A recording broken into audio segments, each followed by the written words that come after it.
pessoal, tudo bem? Delegado Marcos Afonso aqui, mais uma vez, no canal A Verdade sobre o Crime. Dessa vez, nós vamos tratar sobre um assunto o qual liga aquilo o livro que eu lancei recentemente, que é justamente a história de serial killers, né? Eu lancei o livro Por um Bar Ritual das Sete Mulheres, Afaste um Serial Killer. E gostaria de tratar com vocês um pouco sobre esse assunto, até porque nós sabemos que a história dos serial killers ela não se resume a pouco tempo, né? Ela sempre existiu na história, porém muitas vezes não era contada.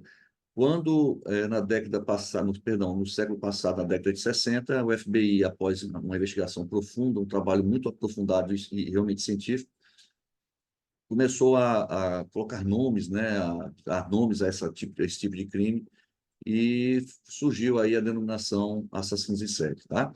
Mas é algo que já vem há muito tempo e é importante que se diga essa situação, tá bom? Porém, nós temos aí, gente,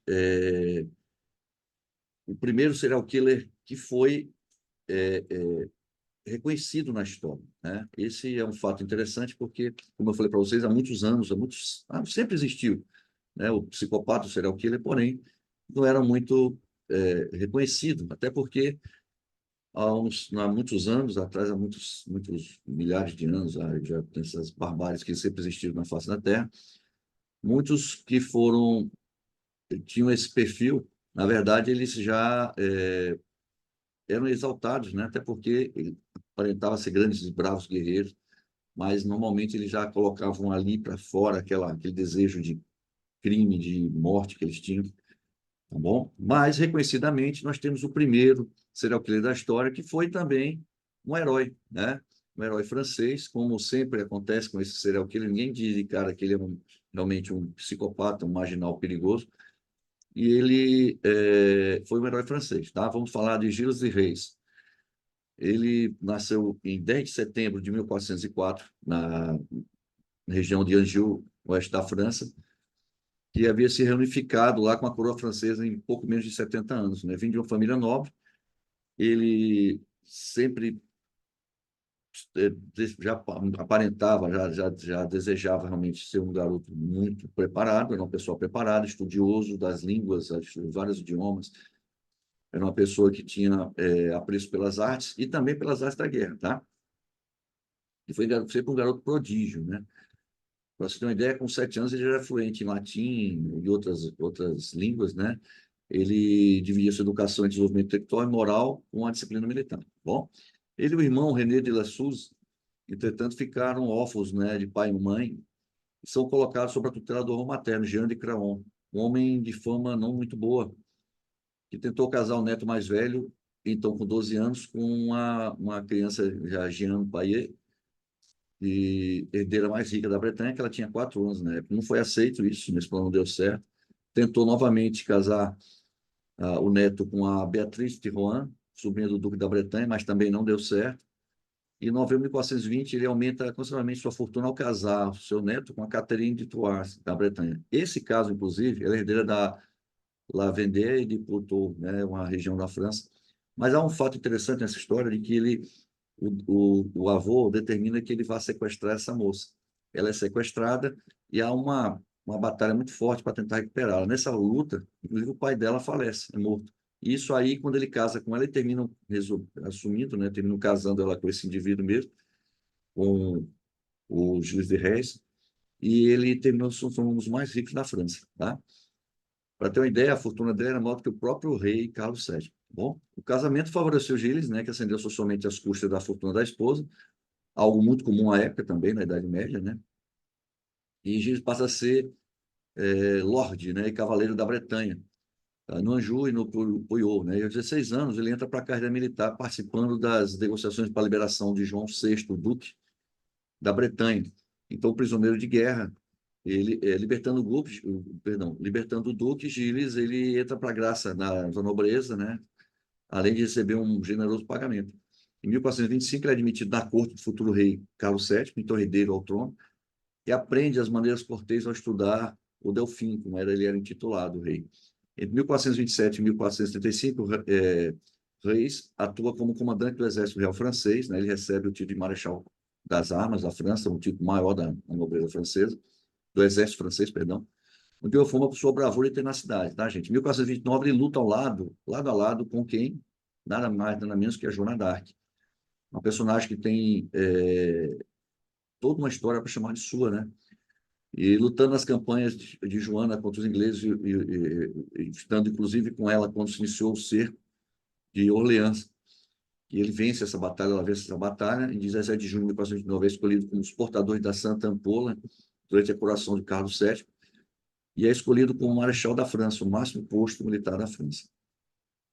Em 1434, ele começa a se afastar da vida militar e passa a tentar buscar seu sonho de vida. Na verdade, aí ele já a Joana d'Arc já havia sido entregue para os franceses, pelos franceses aos ingleses.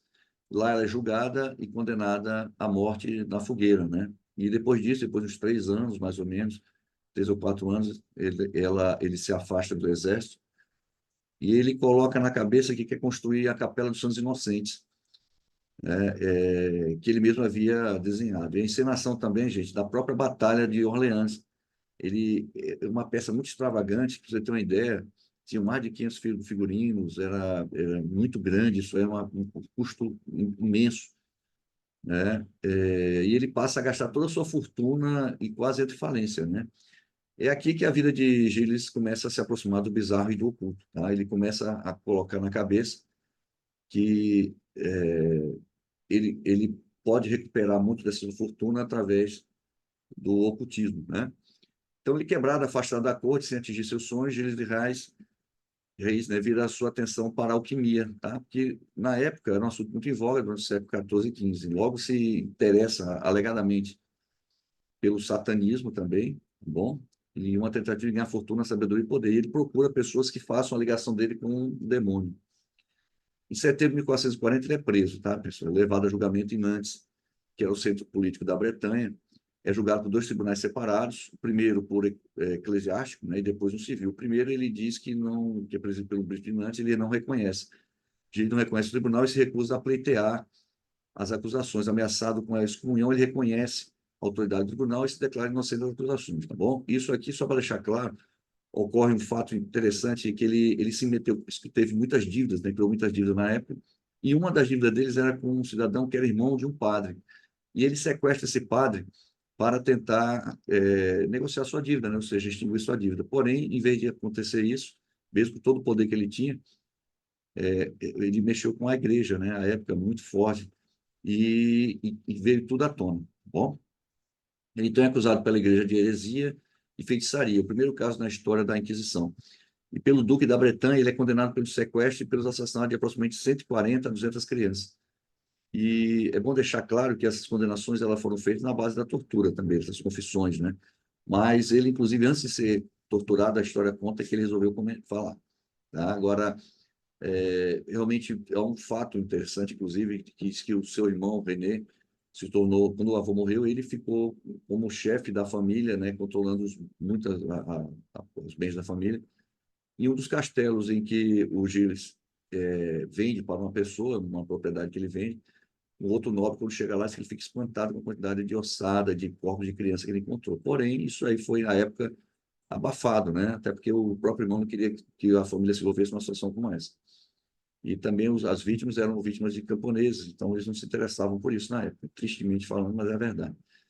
Quando ela morrer pela forca, dizem que ele aceita a condenação e se resigna de seus atos. Acaba por ser executado em Nancy em 26 de outubro de 1440, tá?